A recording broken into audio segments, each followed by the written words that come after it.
Hey there, listener. Corey Andrew Powell here, and I'm excited to share that Motivational Mondays is now sponsored by BetterHelp. Feeling stressed or anxious? Well, BetterHelp brings you online therapy that's convenient and affordable. NSLS members get 50% off your first month of BetterHelp when you sign up at betterhelp.com/NSLS or click the link in the show notes. Start your journey to better mental health today.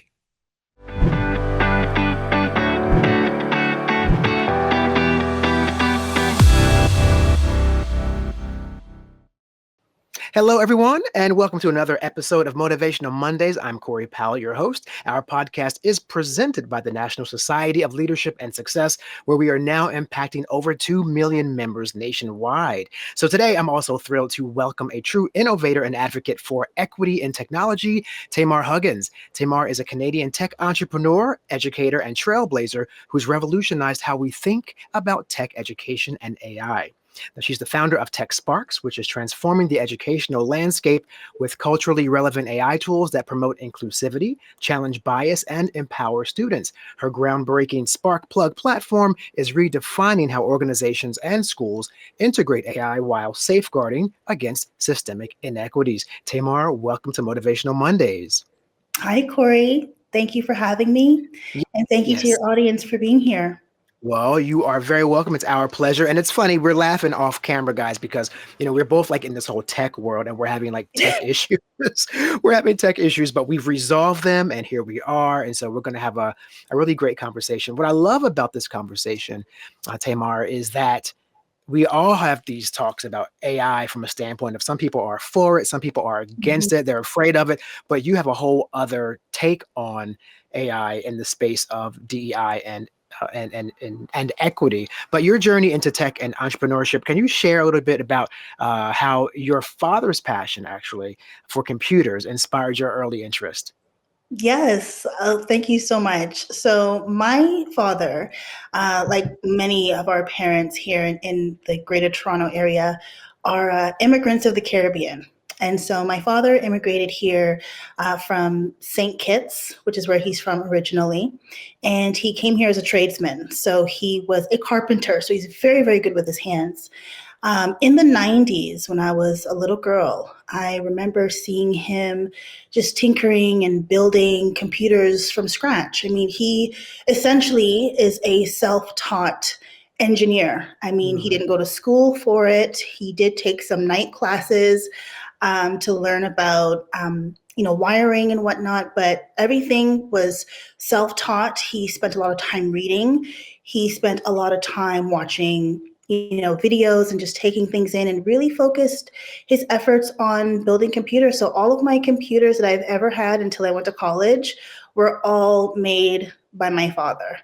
Wow. And it was something that while I didn't participate in the building of the computers, it was something that I feel like subconsciously I picked up on that one, I could do anything I put my mind to. I don't necessarily have to have the educational background to do certain things. And, if it's something that I'm really passionate about, I can enjoy it while still being of service to others as well. Mm. I love that because, computers, as you know, they can be very intimidating, right? Mhm. Just the whole process of how they work and there seems to be like a perception that only like the most elevated people can really master computer, let alone computer building. So that is fascinating that he was like so self-taught in that way. And also it speaks to like children seeing positivity, things around them, and they Yeah. can kind of pick up, on them. And it Mhm. led you to become a tech entrepreneur. And Yes. so, and you're pioneering like what we would call the Black tech ecosystem, Yes. Yes. right? Absolutely. Mhm. Yes, yes. And so in 2012, you created Driven, Driven, which was Canada's first tech accelerator for people of color and Black people, people of color, BIPOC as we call them. Yes. And so, what challenges did you face in that sort of trying to establish this presence in this world where we don't really always see ourselves represented? Yeah, so I'll actually connect this to the story about my dad. So when I realized that I could do anything, I actually went to school for creative advertising. So a lot of people think that I have an engineering background, and I do not. I also was self-taught. I learned how to code in high school. It Hmm. was something that my best friend and I would do. We would sneak away into the library when everyone was playing dominoes and cards in the cafeteria. We were in the library coding, hacking Black Planet, and making our own pages. I Right? Like love it. that was fun for us.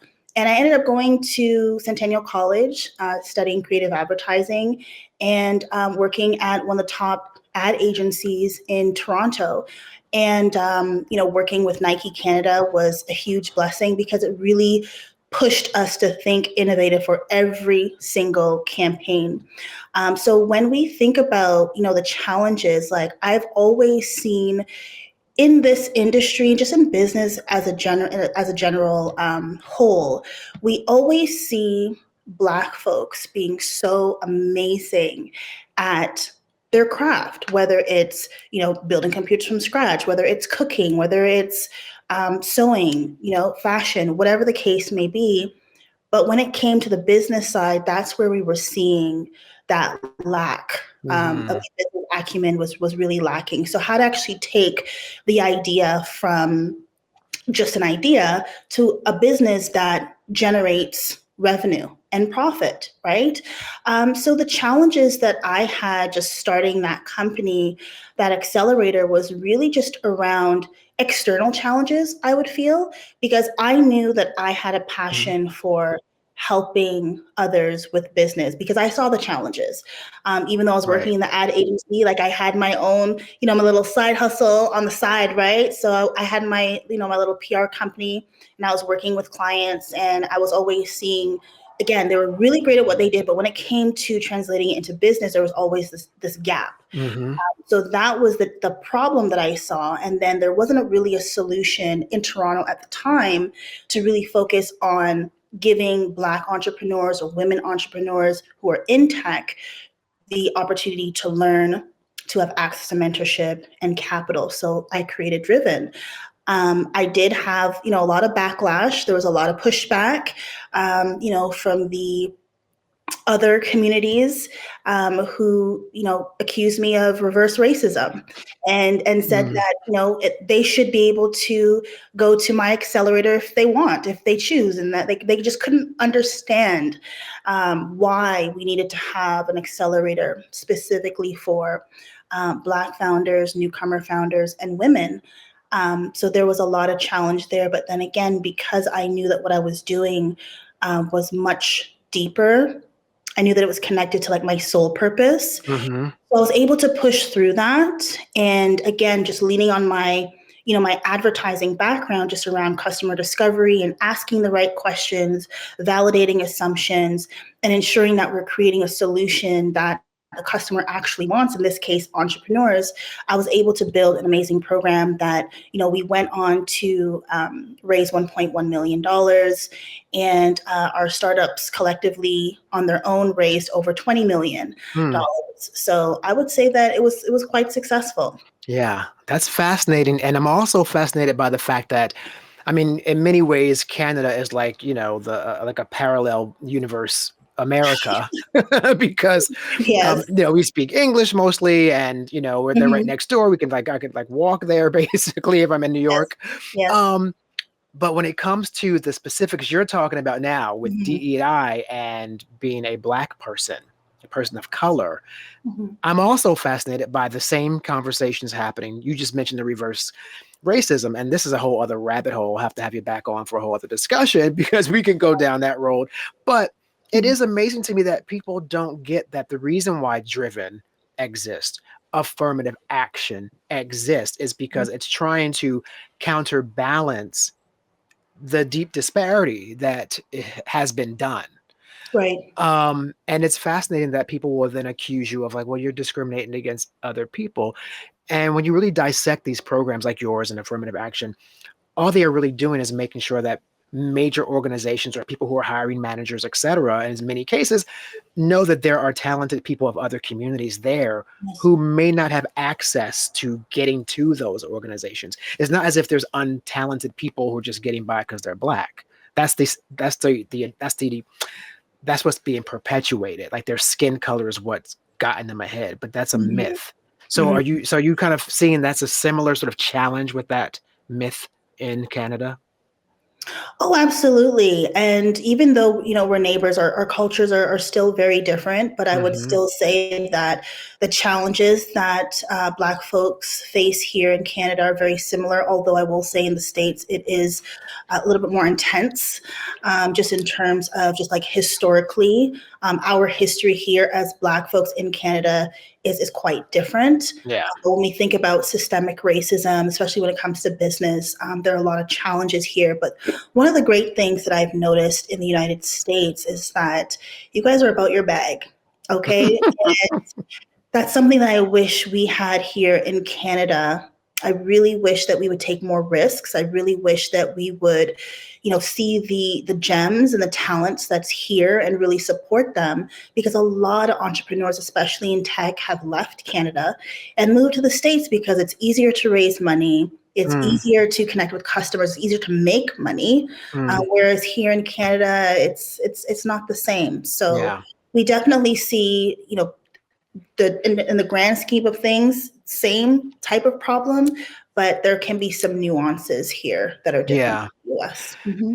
Yeah. Well, I think it's a trade-off, right? I think when I look at a system, a country like Canada, and it has better, well, I wouldn't say better, but just a very different healthcare system that's more Yes. thoughtful in the respect of Hmm. like it's a community-based sort of idea about making society better versus in America where it's very sort of you're in a silo and it's like your Yep. health insurance and you're not trying to maybe pay into a system that'll help everybody. In that regard, we do go for the bag, but it's at the expense of like it's almost like a me versus how Oh, can absolutely. society be better? So I wish there was like a happy medium, and Yeah. then we figured that out. We'd have like the multi-million-dollar question, I guess, figured out. But Right. And that individualism is something that's very unique to the Western world. Other parts of the world, they really do focus on group economics and collective development. And that's actually a thought process that we bring into education, which I know we'll get into a little bit later. But it's really looking at how we all learn traditionally. So as hmm. Africans, how we learned, how we passed information down, how we received information, it was all through like storytelling. It was through music. It was through dance. There were so many different ways that we came together and shared information for the betterment of the next generation, that is really lost on the Western society. But when we think about culturally relevant, culturally responsive pedagogy, it's really about bringing in more of that collective mindset Hmm. into education in terms of how we are able to identify that everyone is unique and learns in different ways. But once we really understand how they learn, we can tailor how we teach those students. So a lot Mm. of times people think students are disengaged because maybe they lack the intellect, when really they're disengaged because the material is boring and it doesn't resonate with them. It doesn't resonate with how they learn. Right. It doesn't match their lived experiences. And Hmm. to be able to do that as an educator, it takes a lot of time and effort to really drill down and understand the community in which your students are coming from, and then making sure that your classroom and your curriculum is reflective of that. Mm. Yeah, it's almost like the idea that well, in America, for example, America Mhm. today is very diverse and looks very, very different than it did, of course, like 50 years ago or 100 years ago. Right. So you can't Mhm. have your same systems in place that don't take that into account, right? Mhm. um, Education, since we're on that topic, very Mhm. often we hear conversations about how the college entrance exams, for example, may definitely be difficult for some groups because they're referencing things that are not really even relevant or even knowledgeable or known to the groups Right. taking the test. And so there's already like strikes against them when they're taking this test that should be universal. So we Yeah. see that a lot in education. So with your Tech Spark company, how do you address that sort of dynamic? So when it comes to testing specifically, Mm. Yeah.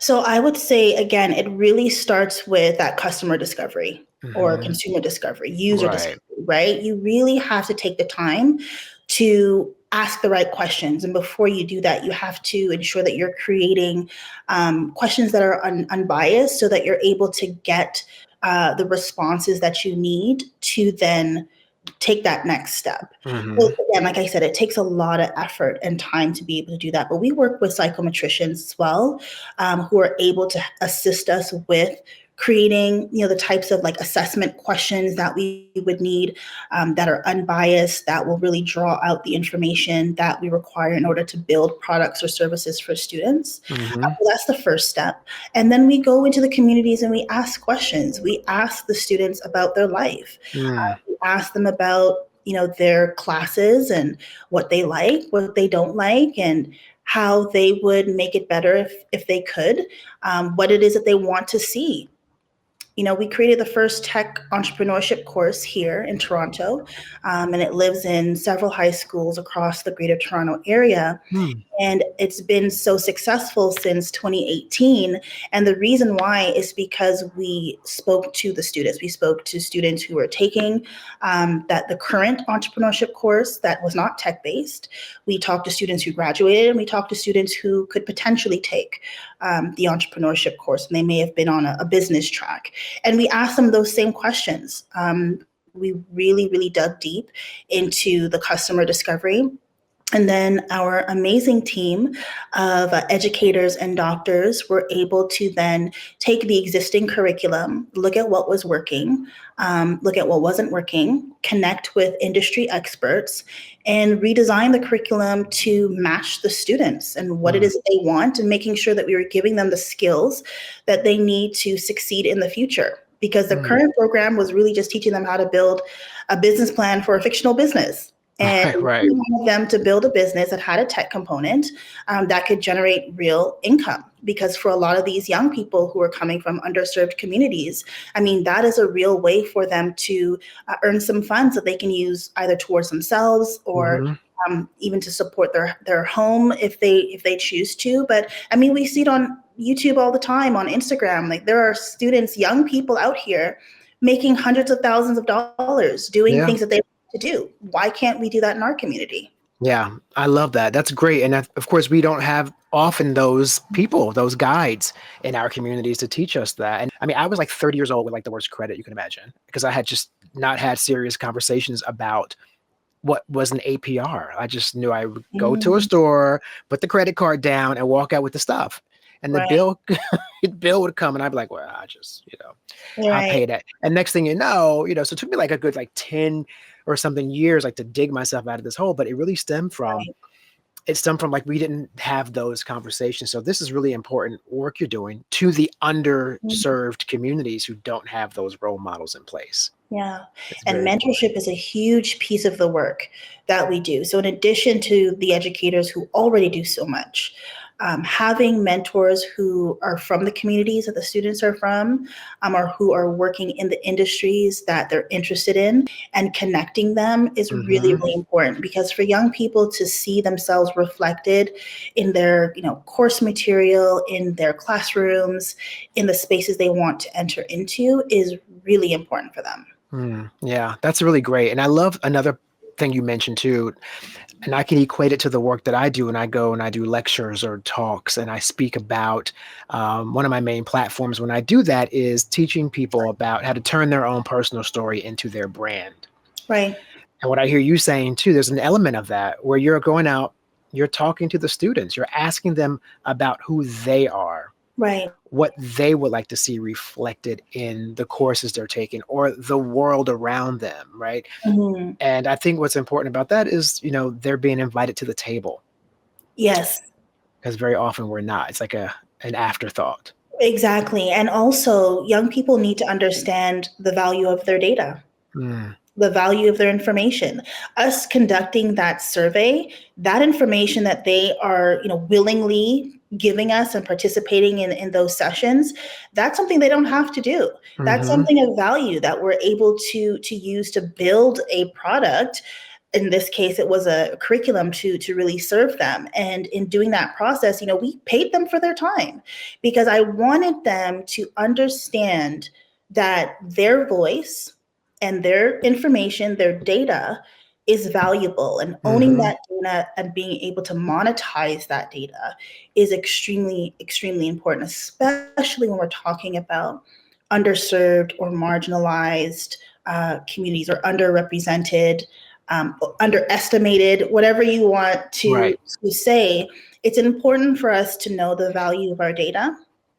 And data is really king, especially when we talk about AI and the development of that AI. It's all based on the data.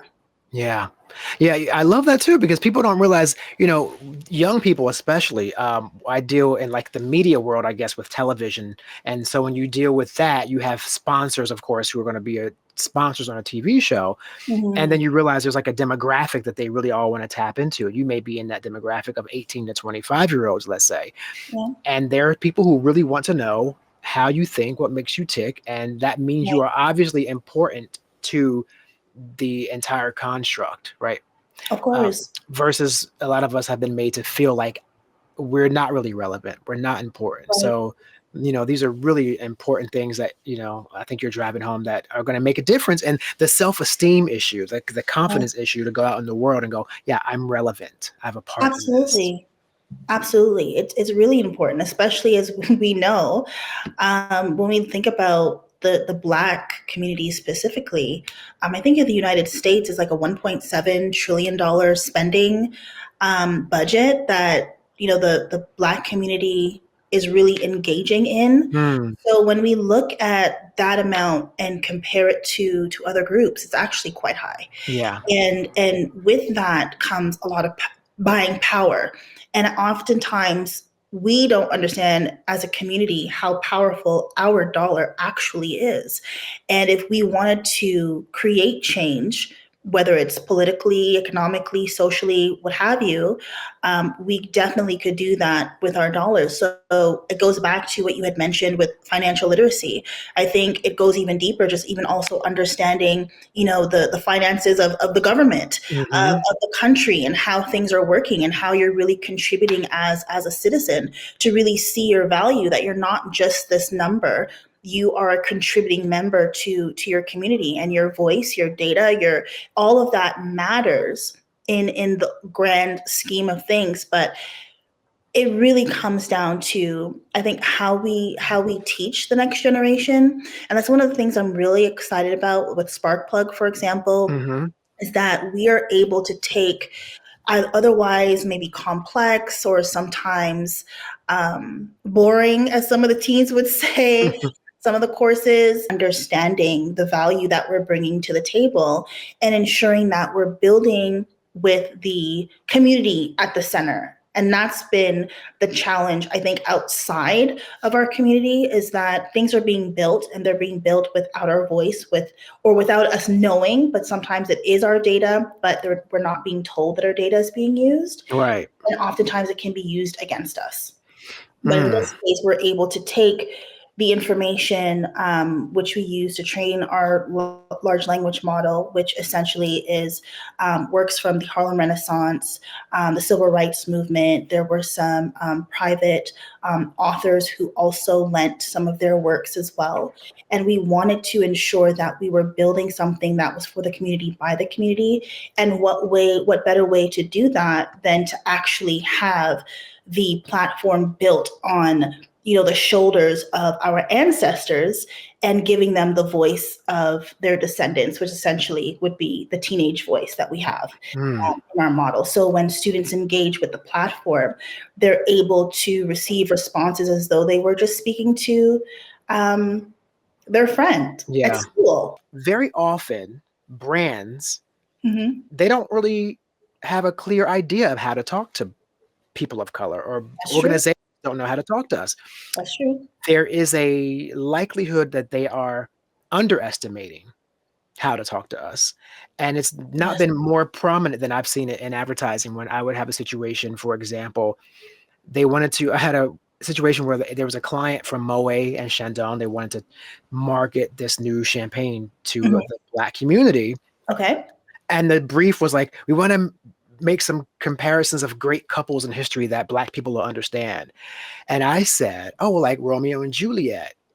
And one of the directors from Moe said, well, we were thinking more like peanut butter and jelly and macaroni and cheese. And I'm like, so you don't think black people know who Romeo and Juliet are, but you're trying to sell them Moet and Chandon champagne? So I bring that up to say Hmm. it's so important for someone that looks like us to be in the room Yes. when they're making these decisions about marketing and programs for black people, because we see it go wrong all the time because of stuff like that. Yeah, and I would actually, my perspective on that is they probably couldn't identify a black couple Mm, that would resonate with the community and right.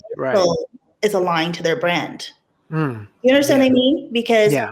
I understand what you're saying, because peanut butter and jelly, macaroni and cheese does not align with Moët Chandon at all. At At all. all, No. right? And I think that a relationship would have made sense, but because they were not connected to the community they wanted to Mm, market to, they weren't able to identify, a community or a couple within the community that they could use as sure. part The of their brand ideal. strategy. Right. Yeah. Yeah. Yeah, we Yeah. see that happen a lot. And one of the great things about Sparkplug, I'm so glad that you mentioned advertising, is we've actually found many use case scenarios for our technology outside of education. Mm, And one of them is in marketing and advertising for that very specific reason. Oftentimes, brands are so entrenched in their own worlds and don't really understand how to market effectively to Black communities or Brown communities mm-hmm. or other, quote unquote minority communities. And our technology is being used again to create ad copy that is able to again speak authentically to the demographic, particularly Black folks in this case, so that Mm-hmm. they're able to create ad copy that then resonates with some of the nuances that we do see in our community. So I'll give you another example. So there is an advertising campaign that happened here in Canada, and they used bus transit shelters, and it was in what we call Little Jamaica. Mm-hmm. And it had a woman, like an older lady, like an auntie kind of vibe, a grandma kind of vibe, and she was cooking. And I believe the copy referenced Jamaica's traditional dish, which is ackee and saltfish, but Mm-hmm. she was cooking it in a soup pot. You know those big, tall soup pots that Right. maybe you'd boil like your seafood boil in, Mm-hmm. thinking. But in our culture, we don't use those pots to cook ackee and saltfish. We use a Dutch pot. Okay. That's something that's very, very specific. So, and very, very nuanced. Now, some people may look at it and say, wow, this company is actually using, a Black person and identifying, Jamaican culture in their advertising, but they missed the mark. So now it doesn't feel authentic. Mm. So the Jamaicans in that community are seeing the ad and they're just rolling their eyes because Right. I would never cook ackee in a soup pot. You need a Right. Dutch pot. You know what I mean? So it's like Mm-hmm. those little nuances that are able to be picked up using Sparkplug because of how the model was trained. So Yeah. we go very deep. So some people might say, well, what's the difference between, Sparkplug and ChatGPT? ChatGPT is still very general. And yes, it's trained on a lot of data that has not been equitably sourced. But our model has been trained on data that's very nuanced to individual communities and can be personalized and tailored to the specific customer who will be Mm. using the technology. So that, we were very intentional about how we built it, because we knew at some point that we would want to scale, outside of education, but still serve, Black and Brown communities with our technology. Yeah, that sounds exciting. I want to use it. I'm looking forward to using TechSpark. Yes, It sounds absolutely.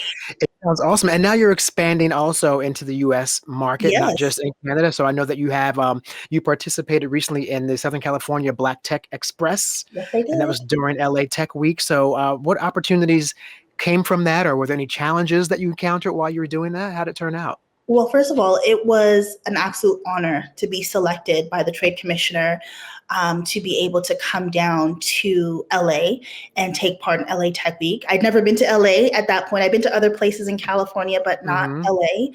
And we were selected with 5 other companies. And so it was great to build a relationship with other Black founders who are also in technology.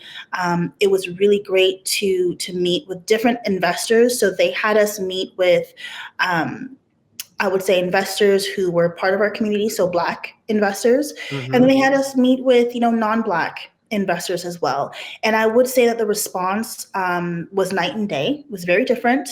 I felt that there's something to be said about dealing with investors as a Black founder and ensuring that not only do they understand your industry, not only is there compatibility just in terms of do you like them and do they like you, but it is really important that they also understand some of the challenges that we do experience as Black founders in Mm, a white male dominated industry. So right. as a young Black woman, those are 3 strikes that I have Hmm. working against me. So it's important for me to identify and partner with individuals who understand that.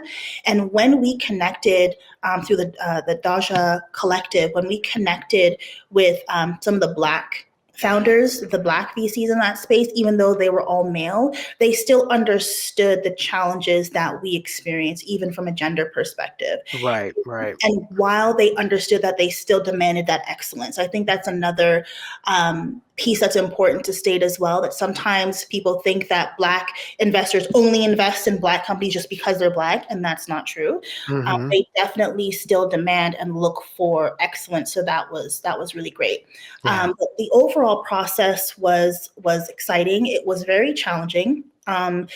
Imagine a 6-week accelerator happening in 2 days 3 days. Like it was very challenging but very rewarding. I learned a lot about myself. There were things that I thought I was 100% on, and I realized, actually, you know what, I think I'm going to take what I learned here and I'm going to start exploring and looking at different ways that I could perhaps run my business, Mm. which I'm extremely grateful for. Yeah, I love that because we have a big, big affinity here at the NSLS for the growth Mhm. mindset, and Mhm. and the growth mindset is exactly that. It's saying, hey, I don't know everything.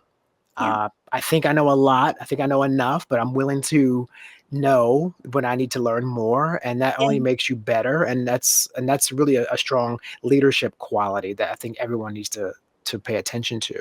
Yeah. That's really big. Absolutely. Yes. Well, congratulations on that. And I think it's also, unfortunately, I think maybe with you going to that conference at this time, there seems to Mhm. be a really interesting sort of push against DEI now in this country, which is, after George Floyd, it was the other direction. Every company was like, rah, and everything was all about DEI and equity.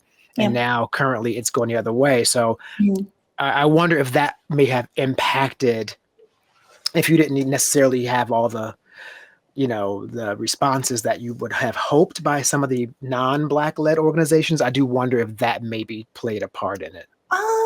I think that's a good question, but I would say no. Mm, I think it was just a mismatch in terms of industry. okay. So it just so happened that the Black tech investors that we were connected with were also more aligned with us from an industry perspective, whereas some of the other investors who were not Black were invested in different types of industries. So Right. maybe, for example, like fintech. I'm not. I'm more so, in the ed tech or like the gov tech type of B2B space, just because of the way that our platform can apply to different Right. industries. Hmm. So again, it really just comes down to making sure that you're aligned with an individual or a company that understands your industry as well as you as a founder. But what I will say though, and this may be controversial, but what I will say, and this is something that I've noticed in Canada as well, is that whenever a conservative government is in power, so for you, it would be Republican. Here, it would be called conservative. it forces Black people to band together in a way that I have not really seen when a more liberal or democratic government is in power. Mm. So when you think about, when you go back to George Floyd and go back a little bit further, when all of those atrocities were happening to Black Americans, what did we do? We Mm. band together. When we put pressure on corporations as a collective, they listened. Mm-hmm.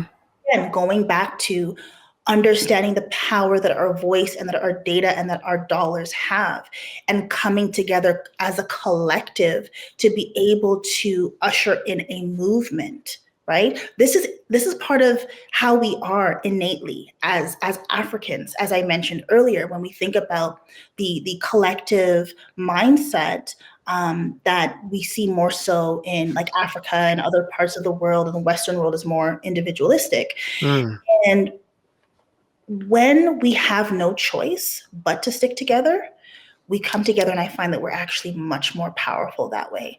So I don't care what Trump has to say. I don't think DE&I is going anywhere. I think it may be rebranded, but there are companies out there who obviously know the power that we hold as a community and will still continue to do what they can to serve the community and to support the community. So I Mm. think it's just really an opportunity for us as Black founders as well to really think creatively about how we solve problems, or maybe how we find loopholes, or how we get around it, and just knowing the game and knowing how to play it. Mm-hmm. Really Yeah. important. But in order for us to have strength, we have to come together. And sometimes, unfortunately, we have to be forced, or Mm. something major has to happen for us to band together. But that is how we are as a people, and that is how we should be moving forward, no matter who is in power. Hmm. I love that. Those are actually wonderful closing words, I would say, for our conversation. I will ask you one more question about the future of AI advocacy, though. I would love to know what you think are sort of like the next step, the next steps in ensuring that AI is going to be around for, or I should say, equal opportunities in AI. Like, you're doing this now, but what do Yeah, you think is the next step? Is it like you convince the government to make sure that there's more equity involved in AI development so that it has a much more accurate representation when it comes to tech? Or is it up to the individuals like you to do it? Or is it a collective altogether? definitely a collective.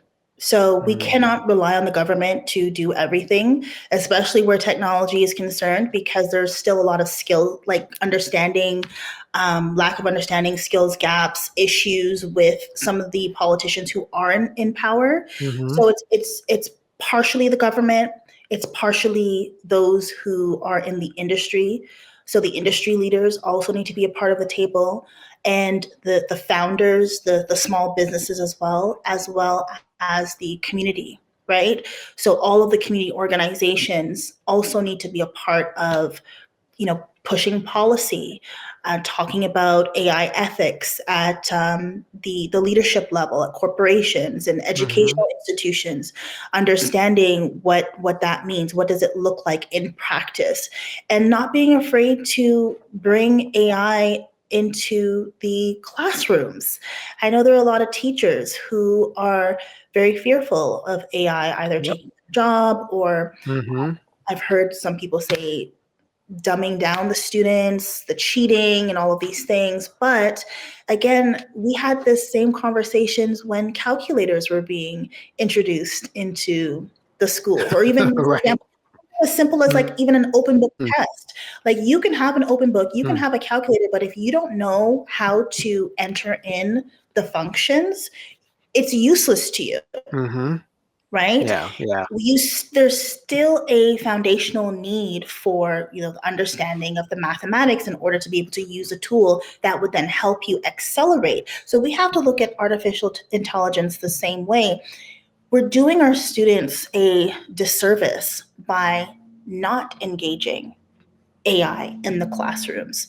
And I Mm. think it really starts with the educators and with the parents first. to really understand what that looks like and to really engage with the AI themselves, and then find ways to introduce it into the curriculum in a way that is meaningful and engaging. So some of the ways that educators are using Sparkplug in the classroom outside of creating lesson plans is having it as a reference tool. So as the students are reading things like Shakespeare, for example, or Lord of the Flies, they can actually engage with the technology and say, hey, what does this snippet, Hmm. this quote mean, or explain this to me, and it breaks it down. It Yeah. helps them with brainstorming, critical thinking, critical research skills, creative think. Like there's so many 21st century skills that these young people can gain from leveraging a tool like Sparkplug, but it really starts with the educators and being a little less fearful and taking a little bit more of a risk, because now with the dismantling or potential dismantling of the education department, educators are going to have to get really creative Hmm. in the ways in which that they teach students, in the ways in which they personalize content, and ensure that those who are already on the fringes are not going to fall deeper into the achievement gap. Hmm. And that's what Sparkplug is here to help them, support them in their transition during this time. That is amazing. Sparkplug sounds incredible. I'm so glad you have created it. I'm so glad you're doing the work that you're doing. And your insights are just really, really interesting. And I think I love that it's a new perspective on AI. We're not having the normal conversation of like, is it going to take my job or not? There's a whole other layer to it that you've introduced. So thank you so much for being here today. Tamar Huggins, Canadian tech entrepreneur, educator, trailblazer, and founder of Tech Spark. We really loved having you today here on Motivational Mondays. Thank you so much, Corey.